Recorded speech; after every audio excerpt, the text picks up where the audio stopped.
ما تيجي نحول البرتقال لقمر الدين. بجد قمر الدين بقى غالي جدا جدا، اللفة من اول 60 جنيه و70 جنيه و80 جنيه وصلت لكمان 90 جنيه. مش عارفة ازاي وليه.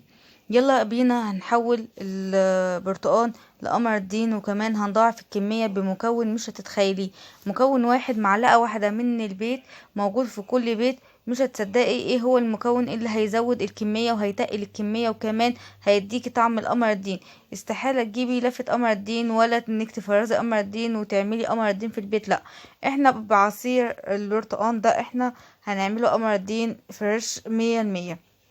زي ما انت شايفة كده، انا كنت مفرزة برتقال عادي وموجود ومالي الدنيا ما شاء الله اليومين دول بالشكل ده، ومع الجزر ده يا جماعة انا سلقاه وعاملاه في اكياس. هنا بقى بعد ما فرمت البرتقال وكمان صفيته كويس جدا جدا، خدت بقى مع كوبايتين من العصير برتقال وحطيت عليهم معلقتين او 3 على حسب الكميه اللي انت عاملاها. هنا حطيت 3 معالق ونص من النشا، حطيتهم على النار زي ما انت شايفه كده وقعدت ادوب فيهم ولغايه ما تقل بقى عندي زي المهلبيه كده.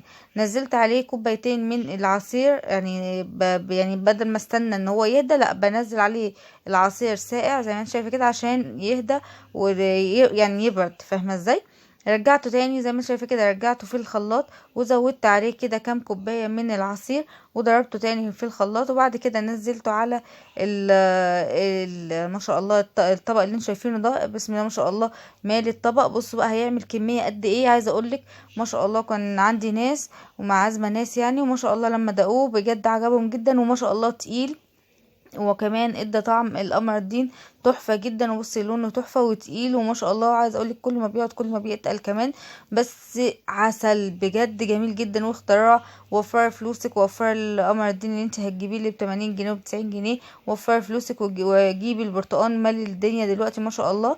هاتيه واعمليه بالطريقه اللي انا عملتها دي، هيعجبك جدا باذن الله. وكمان هيتقل معاك الكميه وحلوه جدا زي الفل. بدل ما هتعملي ازازه واحده من شويه البرتقال ده، لا هتعملي ما شاء الله. انا عملت ال3 ازايز دول. الازازه الواحده يا جماعه في دي عامله اكتر من 2 لتر. يعني بسم الله ما شاء الله. شوفي انا عملت يمكن 5 لتر في شويه البرتقال دول.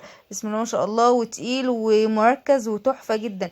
بجد اختراع جدا حلو جدا وبألف هنا وشفا من افتكاسات لوكا. ما تنسوش بقى في لايك وشير كتير يا